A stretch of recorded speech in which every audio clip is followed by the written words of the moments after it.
One mechanic that games can be cleverly designed around is that of mirrors, most commonly seen in puzzle games, but does also make an appearance in horror, with alternate mirror worlds and so on, where a game that combines both is Ugly from developer Team Ugly and publisher Graffiti Games, who are also kindly sponsoring today's video. Our story begins with a mystical mirror shard that finds its way into the base of a manor, which wakes our hero up, one that I presume the game is named after, and where curiously has quite the regal outfit, almost like some sort of military officer. This tutorial section introduces the basics to you, since you can virtually place the shard anywhere as long as you are standing, which creates a shadow reflection version of yourself on the other side, and then with the simple press of a button, you're able to swap places with said reflection. Assuming, of course, that the reflection isn't in the environment itself. Also of note is that you can place the shard horizontally, which creates the reflection on the other plane of movement to be used, of course, in the puzzles.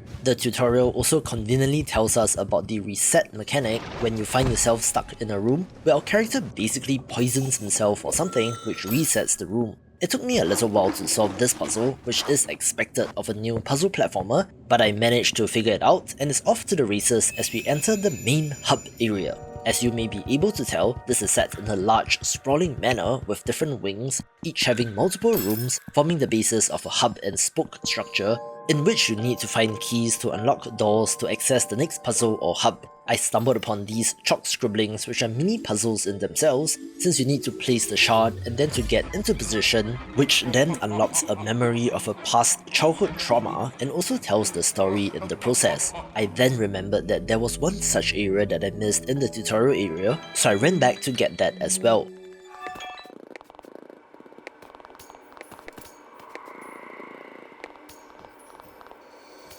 The game is pretty light on text, instead using the environment and these chalk drawings to tell the story, instead of telling it outright to you through cutscenes or dialogues, and at least based on what I found so far, seems to be that our main character is the little boy who was born and then chided to be ugly by this yellow-haired man, whom I presume is his father, getting him to put on a mask and constantly belittling his looks. His mother, on the other hand, was as loving as any mother should be, while the father spiraled further into inappropriate digressions, therein creating said trauma for the character, although I have no idea if there will be some sort of mind-blowing twist later on. Alright, so back to the first hub world and puzzles, where if you toggle it on in the options, this butterfly gently guides you towards the next area that you will be able to access.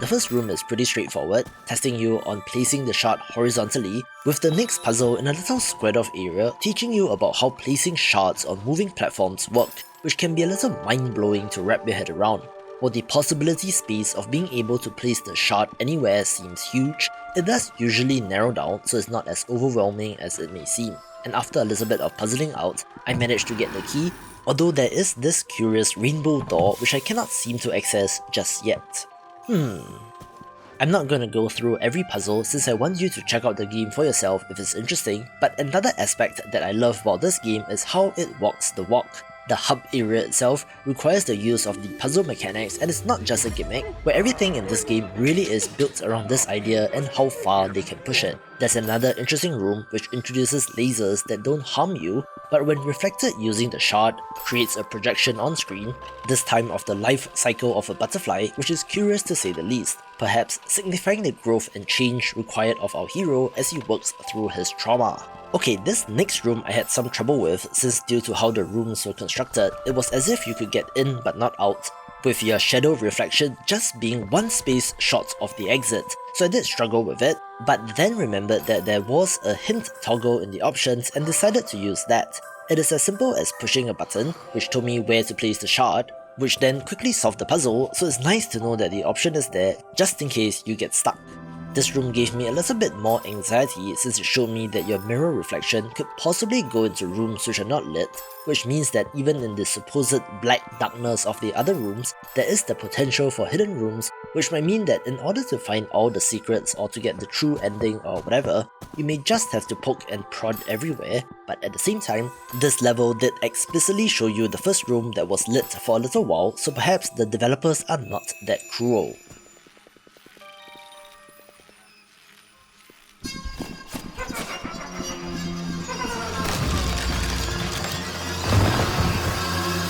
Here's the first boss fight in The Mummy, which significantly changes up the pace of the game, since while for the most part you were able to take your time to figure things out, this now adds a time pressure in which you cannot stay in one place for too long, otherwise the bandages will come and strangle you, after which you're forced to reset the fight. Also conspicuous are the 3 golden pegs that are holding up the mummy, so in typical 3 strikes video game boss fashion, and with no way to directly attack, you need to trick the boss into attacking them, after which it falls to the ground defeated, being another clever way of testing your mastery of the mechanics.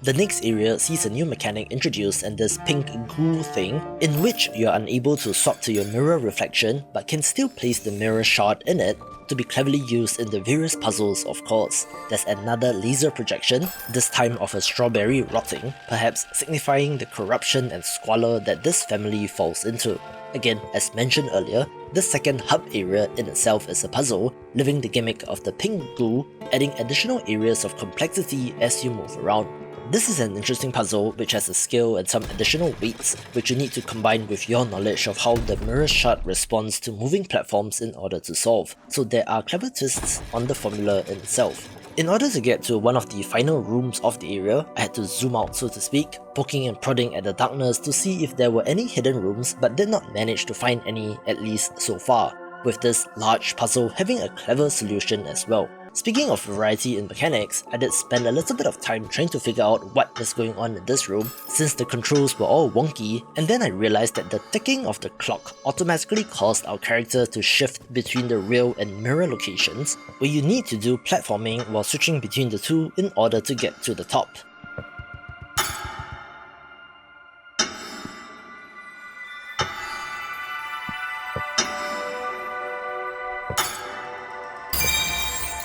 Here's another new mechanic in the game which allows your shadow reflection to get stuck on these crystal shard platforms, so much so that even with a limited amount of space for your real body, you can manipulate the reflection to get to the key. So the developers continue to impress with the new mechanics that they introduce. I do also have to give a special mention to the soundtrack and music in this game, which is pretty haunting, and while creepy, I have not come across any jump scares in that traditional horror game sense, so there's no need to worry about that if you're not a fan. Overall, the mirror mechanics lead to good head-scratching puzzles, together with a hauntingly beautiful hand-drawn art style and dark narrative about dealing with trauma, so if interested, this is out today on September the 14th for PC and Xbox, with a Switch version releasing on September the 18th, and you can find more of the best games of the year in this video.